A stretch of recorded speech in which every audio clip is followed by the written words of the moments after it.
과학자들은 오랫동안 질문을 던져왔습니다. 그리고 마땅한 결론을 얻어냈죠. 바로 상대성 이론과 양자역학입니다. 17세기 초 갈릴레오 갈릴레이는 종교 재판을 받았습니다. 지구가 움직이고 태양이 움직이지 않는다고 생각했기 때문인데요.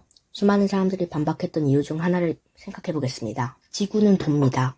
팽이처럼 말이죠. 그렇다면 우리는 왜 튕겨나가지 않을까요? 중력 때문입니다. 사람들은 여기까지 인정했습니다. 그러나 문제가 있었습니다. 지구가 움직이는데 왜 우리는 물체를 떨어뜨릴 때 휘어서 떨어뜨리지 않는가? 갈릴레이는 여기에 이렇게 답합니다. 배가 있습니다. 배에는 여러 가지 물품과 사람이 있습니다. 그 배가 움직입니다. 움직이는 순간에는 물체들이 비틀거릴 수 있겠지만 움직이고 난 후에 동일한 속도로 계속 움직일 때는 그 움직임을 느낄 수 없을 것입니다. 왜냐하면 그 모든 물체들의 속도가 그 배의 움직임과 동일해졌기 때문입니다. 그렇다면 아인슈타인은 생각했습니다. 내가 만약 빛의 속도로 움직이고 있다면 그렇다면 빛의 움직임을 볼 수 있을까? 하지만 그것은 불가능했습니다. 바로 마이컬슨 몰리 실험 때문이죠. 빛은 전자기파입니다. 그렇다면 파동에는 매질이 필요합니다. 생각해 보십시오. 줄을 흔들었을 때 줄에는 파동이 생깁니다.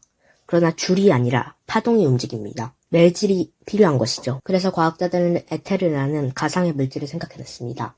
절대적인 공간에 위치해 있고 상대적인 좌표계, 즉 지구가 움직이는 것 영향을 받지 않는 절대적인 물질이죠. 과학자들은 그를 검출해내기 위해 한 가지 생각을 합니다. 절대적인 공간에 위치해 있다면 지구가 움직인다고 한들 에테르라는 가상의 물질은 움직이지 않으니 지구가 움직임에 따라 에테르 바람이 불 것이다. 즉 에테르를 검증해낼 수 있을 것이다 라고 생각했습니다. 간섭하는 효과를 이용하여 측정기에 어느 줄기의 빛이 먼저 도달하는지 생각해 본 것이었습니다. 그리고 결과 두 빛은 모두 동일하게 도착했습니다. 그러나 에테르가 없다고 한들 그 빛입니다.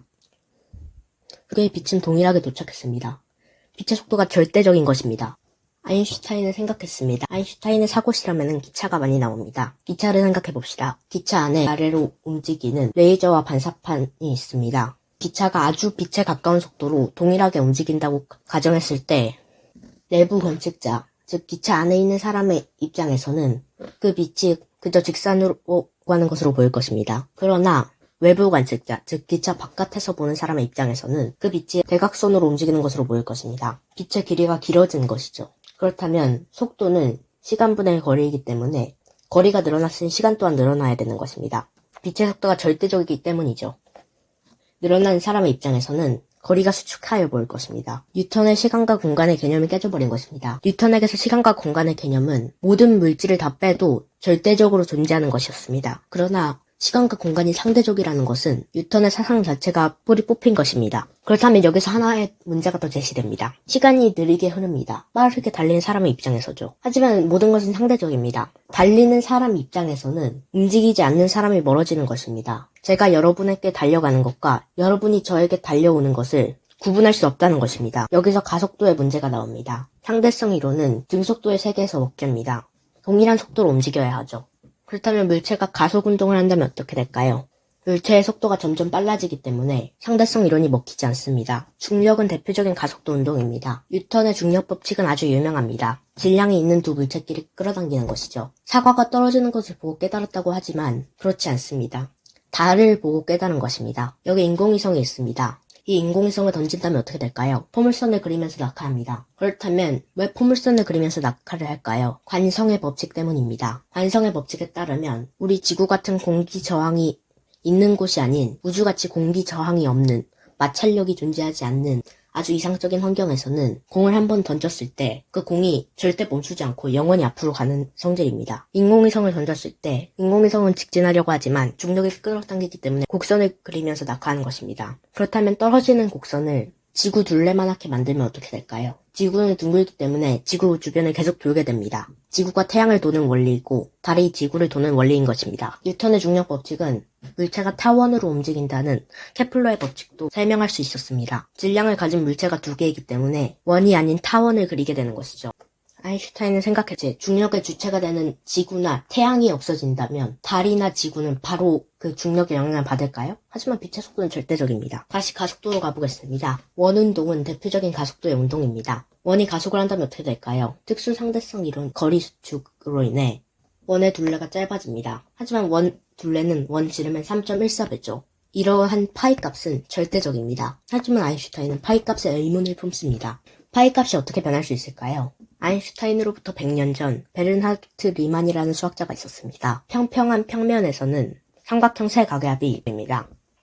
그렇다면 지구 같은 구체에서는 어떻게 될까요? 180도 이상이 됩니다.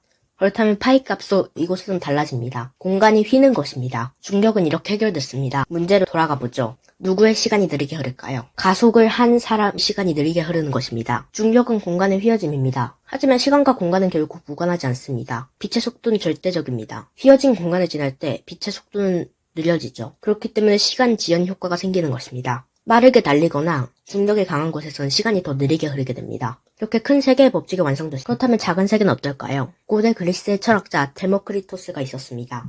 데모크리토스는 원자설을 주장했습니다. 물체가 가장 작은 원자라는 것으로 이루어져 있다는 것인데요.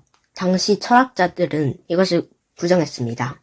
보이지 않는 원자보다는 눈에 보이는 물, 불, 공기, 흙과 같은 원소들이 이 세상을 이루고 있다고 하는 게 더 타당해 보였기 때문이죠. 그리고 당시로서는 이러한 사원수설도 중력을 나름대로 잘 설명할 수 있었습니다. 그러나 2000년이 지난 존 돌턴은 원자설을 부활시켰습니다. 한 물질이 있었을 때 그 물질 안에 있는 함유된 원소의 비가 동일했기 때문인데요. 어떠한 원소가 무한하게 나눠진다면 동일할 리가 없었습니다. 그렇게 원자로는 전체적으로 받아들여졌는데요. 사람들은 원자 속에서 이상한 것을 발견했습니다. 별뜨겐의 X선 발견이나 마리큐리의 라듐 발견과 같은 것이죠. 원자는 이상했습니다. 그리고 과학자들은 그 안속 세계가 궁금했습니다. J.J. 톰슨은 전자를 발견했습니다. 특정 기체를 진공관에 넣고 전기장을 걸어주면 황록색 광선이 나옵니다. 그 황록색 광선 전자였습니다. J.J. 톰슨은 그 황록색 광선 바람개비에 쏘아보았습니다. 그러자 바람개비가 움직였습니다.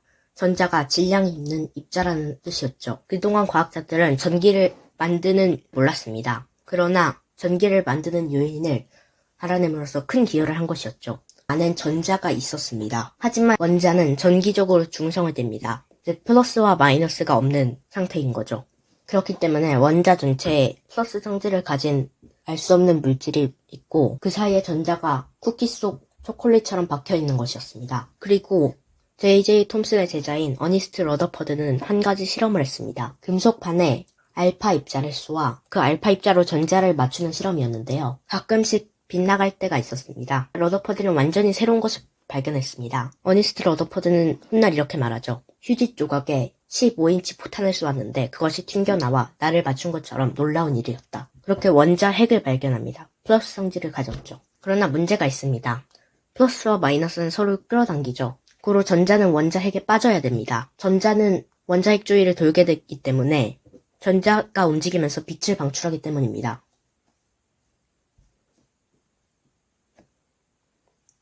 그리고 어니스트 러더퍼드의 제자 닐스 보어가 이를 해결하게 됩니다. 수소 원자 불연속적인 빛을 방출하고 있었습니다. 마치 막스 플랑크가 발견한 흑체 복사처럼요. 전자는 궤도를 바꾸는 것이었습니다. 전자가 특정 궤도를 돌고 있다가 빛이 들어오게 된다면 궤도를 위로 올립니다. 그렇게 움직이다가 빛이 나가게 되면 다시 최소 궤도로 내려가죠. 그렇게 문제가 해결되었습니다. 그 후로 베르너 하이젠베르크라는 과학자가 이 모형을 다시 수정하게 됩니다. 전자 같은 작은 입자들은 위치와 운동량을 확정할 수 없습니다. 빛을 쏘아보겠습니다. 너무나도 가볍기 때문에 짧은 파장의 빛, 가시광선 같은 빛을 쏘게 된다면 전자들이 튕겨나가게 됩니다. 그렇다면 파장의 빛, 에너지가 낮은 빛을 쏘면 어떻게 될까요? 그렇다면 정확도가 떨어집니다. 비유적으로 이렇게 설명했지만 본질적으로 위치와 운동량을 확정할 수가 없다는 것입니다. 하지만 보어의 원자 모형에는 너무나도 위치와 운동량이 확연하게 드러나 있습니다. 고로 궤도의 옮김, 즉 에너지를 바꿔서 위치를 바꾸는 양자 도약만을 남기게 되었습니다. 그러나 당대 과학자들은 그것을 굉장히 싫어했습니다. 위치와 운동량을 정확하게 알고 그 미래를 예측하는 것이 과학자들의 일이라고 생각했기 때문인데요. 아인슈타인이나 슈레딩거 같은 사람이 대표적입니다. 슈레딩거는 새로운 원자 모형을 만들었습니다. 빛은 입자인 동시에 파동입니다. 왜 그럴까요? 두 개의 슬릿이 있고 그 뒤에 판이 있습니다. 그곳에 빛을 쏘아보면 그 뒤에 여러 개의 무늬가 나타납니다. 빛이 파동이어야만 설명이 가능한 일이죠. 과학자들은 빛이 어떻게 생겼는지 너무나도 궁금했기 때문에 빛을 하나하나 관측하며 어느 쪽으로 가는지 관측했습니다. 그러자 두 개의 무늬만 남아있었을 뿐입니다. 전자 또한 마찬가지였습니다. 당연히 입자라고 생각했던 전자가 파동이기도 했던 것입니다. 전자는 파동처럼 원자 핵 주위를 돕니다. 그렇기 때문에 원자의 안정성이 무너지지 않는 것이죠. 하지만 그러한 원자 모형으론 불연속적인 스펙트럼을 확인할 수 없었습니다. 하지만 막스 보른이라는 물리학자는 슈레딩거의 모형에도 의의를 두었습니다. 전자가 파동인 형태로 존재하다 관측이 되는 순간 위치가 확정되는 것입니다. 전자가 확률적으로 존재하는 것이죠. 아인슈타인과 슈레딩거 같은 과학자들은 이를 크게 반발했고 결국 그것이 제5차 솔베이 회의에서 터졌습니다. 그 유명한 슈레딩거의 고양이가 등장한 것이죠. 슈레딩거는 생각했습니다.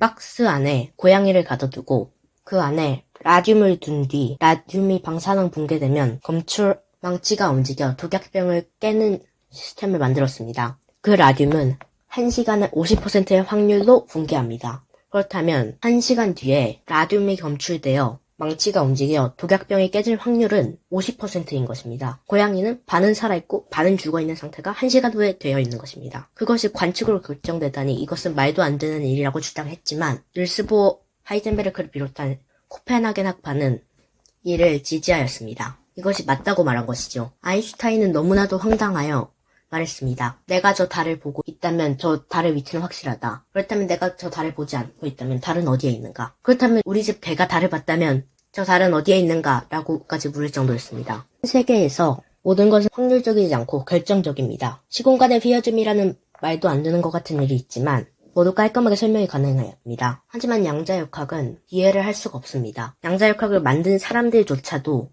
그것을 이해할 수 없었습니다. 작은 세계를 다스리는 법칙이 다르니 황당한 일입니다. 그리고 과학자들은 지금도 그 두 이론을 합치려고 노력하고 있죠.